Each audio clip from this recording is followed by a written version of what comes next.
Constance Le Grip, bonjour. Bonjour. Et bienvenue, députée des Hauts-de-Seine également. La montée de l'antisémitisme depuis le 7 octobre est spectaculaire. On a une flambée des actes. Est-ce que, à la tête de votre groupe, vous avez une vision chiffrée, claire, transmise par le ministère de l'Intérieur et, si j'ose dire, détaillée par nature d'actes? Alors, nous avons les chiffres effectivement fournis par le ministère de l'Intérieur qui corroborent ces chiffres et ces statistiques avec, vous le savez, le service de protection de la communauté juive. Donc, nous savons qu'il y a, depuis le 7 octobre, un peu plus de 1540 actes et propos antisémites qui ont été officiellement recensés. Il y a eu déjà beaucoup d'interpellations, plusieurs centaines d'interpellations. Pour ce qui concerne les condamnations, c'est un petit peu plus difficile à suivre, mais les condamnations commencent à tomber. Là, j'attends de savoir... La justice est au rendez-vous. La justice se met au rendez-vous. Voilà. Après, on va essayer d'avoir des possibilités de suivi précises avec la chancellerie pour savoir exactement quelle est la nature des condamnations prononcées. Mais les condamnations commencent à tomber sur la réalité et la diversité des propos, actes, actions antisémites dans notre pays. Il faut dire qu'une très grande majorité des propos, des insultes, des injures se déroulent dans l'espace numérique. Ah, ça, c'est la grande dans l'espace nouveauté. Numérique. Pourquoi? Parce que les gens se sentent oui, les gens se sentent en impunité. Je suis anonyme, je peux balancer ce que je veux sur les réseaux. C'est ça le problème? Alors, il faut toujours rappeler qu'il n'y a pas de vrai anonymat sur les réseaux sociaux. Il peut y avoir le pseudonymat, mais que dans la réalité des faits, il est toujours possible de tracer, de retrouver. Donc, il faut le dire aussi clairement pour que ce sentiment, effectivement, d'impunité que vous décrivez fort bien, il commence à s'évaporer et que celles et ceux qui franchissent les lignes rouges, qui disent des choses intolérables, mais illicites, parfaitement illégales au regard de notre droit, sachent qu'ils peuvent être retrouvés, poursuivis, sanctionnés. Mais pour cela, il faut avoir la possibilité de la coopération des plateformes et c'est là que, à l'heure actuelle, nous avons quelques difficultés à aller aussi loin. Pourquoi? Quelle est la difficulté? Alors, il y a un certain nombre de plateformes qui ne sont pas aussi réactives qu'il le faudrait, qui peinent à appliquer les nouvelles dispositions du droit européen et du droit français qui entrent progressivement à l'œuvre. Nous n'avons pas encore la possibilité d'appliquer, parce que la loi n'est pas encore définitivement votée en France, par exemple certaines dispositions du projet de loi sécurité numérique, mais nous avons quand même déjà les dispositions du règlement européen.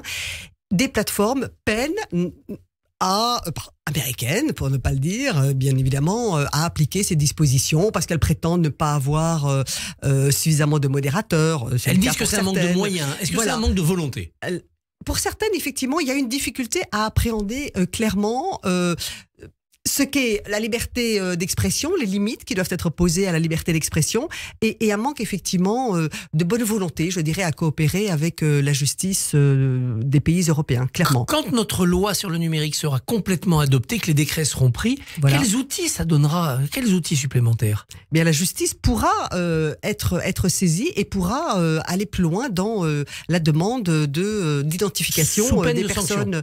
Voilà, sous peine de sanctions. Les plateformes s'exposeront à des risques de sanctions importants, oui. On voit beaucoup de menaces sur l'espace numérique, mais on a l'impression qu'il n'y a pas de passage à l'acte, comme si ce défouloir suffisait aux individus. Je suis angélique, je suis trop optimiste? Non, c'est la réalité. À l'heure d'aujourd'hui, effectivement, dans notre pays, les violences à l'encontre des personnes, les dégradations de biens matériels importantes ne sont pas aussi élevé qu'on peut le constater dans d'autres pays européens ou bien par exemple au Canada ou aux États-Unis. Au jour d'aujourd'hui, effectivement, les agressions physiques, les violences physiques commises à l'encontre de personnes, elles existent, mais elles ne sont pas, elles se promènent. Alors, il faut savoir aussi qu'on n'est pas sûr que les statistiques reflètent l'intégralité. Il y a un continent englouti, il y a des gens qui ne portent pas plainte, on ne voit pas tout. Voilà, il y a toujours eu de la sous-évaluation, de la difficulté à qualifier aussi quelquefois pour nos forces de l'ordre.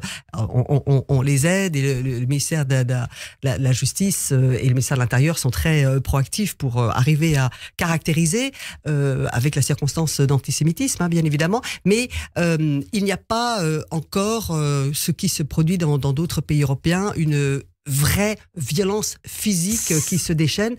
C'est l'Allemagne qui vous inquiète le plus de ce côté-là, en Europe? En ayant regardé un peu ce qui se passe dans les pays européens, oui. Pourquoi? C'est vraiment la résurgence du passé nazi de l'Allemagne ou c'est une autre filière due à l'importation d'un islamisme? Un peu des deux. Je veux pas dresser des tableaux mais apocalyptiques. On passe à l'acte contre des biens. Un peu plus, oui, contre des biens physiques. Les propos entendus aussi dans les manifestations qui se déroulent sur la voie publique en Allemagne, comme dans beaucoup d'autres endroits du monde, sont souvent rythmés par les slogans, le brandissement de drapeaux de l'État islamique, par exemple, etc., etc. Toutes choses que à cette intensité-là, à cette échelle-là, nous ne connaissons pas en France. Et oui, cela m'inquiète, bien sûr. En France, il y a tout un débat. Il y a ceux qui disent, bon, ben maintenant, l'antisémitisme, c'est quasiment totalement venu de l'islamisme. Et d'autres qui disent, non, il faut regarder de près encore tout ce qui vient de l'extrême droite néo-nazie parce que ça reste très, très fort. Je crois qu'effectivement, le problème est que s'accumulent des couches d'antisémitisme, si je puis me permettre cette expression, avec des résonances et des sources différentes.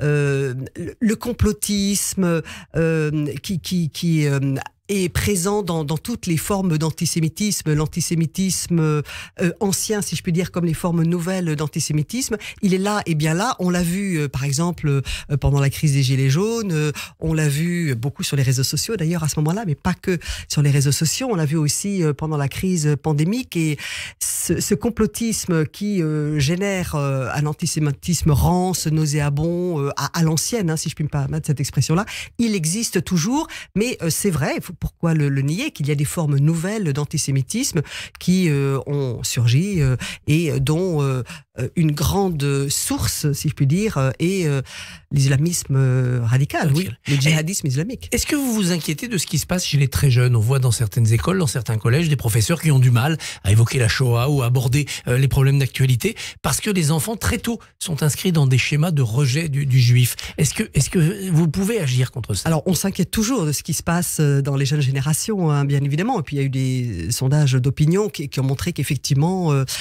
chez des jeunes français qui sont, par exemple, troisième génération d'immigrés, il y a des préjugés, il y a des stéréotypes, il y a des remises en cause des valeurs de la République, des valeurs universalistes de la République et des volontés d'assigner, par exemple, nos compatriotes de confession juive à un certain type de schéma, l'assignation à Israël, aux actions commises, etc. Tout cela existe plus, effectivement, chez les jeunes générations que chez les générations plus âgées. Bien évidemment, cela nous inquiète. Alors, il y a tout un travail qui est mené avec le ministère de l'Éducation nationale, sous l'égide de la Première ministre, avec la DILCRA, pour former les enseignants, mieux former les enseignants, parce que c'est l'un des nœuds à ce que sont les réalités de l'antisémitisme aujourd'hui, à faire en sorte, mais là aussi ça se met en place très très très progressivement, que au long de sa scolarité, tout élève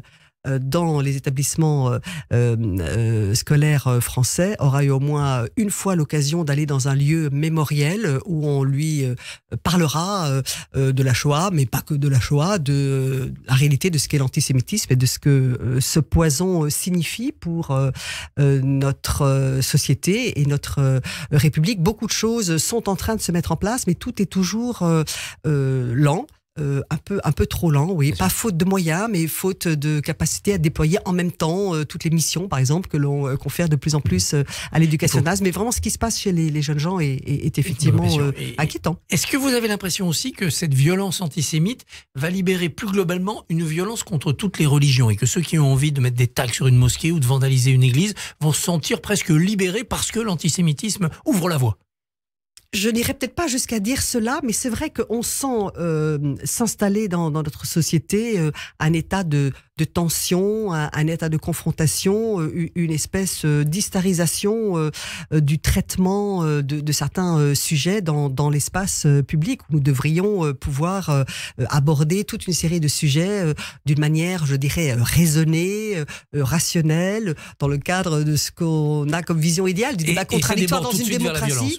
Et cela, malheureusement, en tout cas dans la violence verbale, dans la simplification, dans la caricature, et tout cela dans un contexte de très très forte ignorance et de très forte méconnaissance de ce que sont les réalités religieuses, des grandes religions, de ce que sont aussi les réalités géopolitiques, les réalités de la situation internationale au Proche-Orient. Par exemple, s'agissant du sujet qui nous occupe, il y a un fond d'ignorance et souvent de crétinisation, j'ose le mot, qui est de très mauvais augure. Est-ce que l'extrémisation, la radicalisation du débat politique, je pense avec notamment l'opposition de LFI depuis un mois et demi, est-ce que ça contribue à libérer cette parole antisémite? Je pense, oui. Ça décomplexe. Que ça contribue. Voilà, c'est exactement le mot que je m'attendais à employer, que ça désinhibe, que ça décomplexe, parce que on voit bien, je le constate encore récemment sur des propos tenus par tel ou tel sur des plateaux ou dans des émissions, y compris se déroulant à l'étranger, n'est-ce pas, qu'il y a des propos qui tente à se rapprocher du révisionnisme, du relativisme, du négationnisme, des propos mensongers tenus par des élus de la République. Tout cela a une portée absolument ravageuse. Est-ce que la présence du président de la République dimanche dans les manifestations n'aurait pas aidé votre groupe, ne vous aurait pas aidé dans votre travail? Je m'étais exprimé à titre personnel en disant que bien sûr c'était au chef de l'État d'apprécier, mais que moi, à titre personnel, j'aurais souhaité sa présence. Maintenant, de manière générale, je crois que le combat que nous devons mener contre l'antisémitisme, contre la haine des Juifs, est un combat qui doit tous nous engager, chacun à sa place. Chacun à sa place. Constance Le Grip, merci, bonne journée et bon courage. Merci.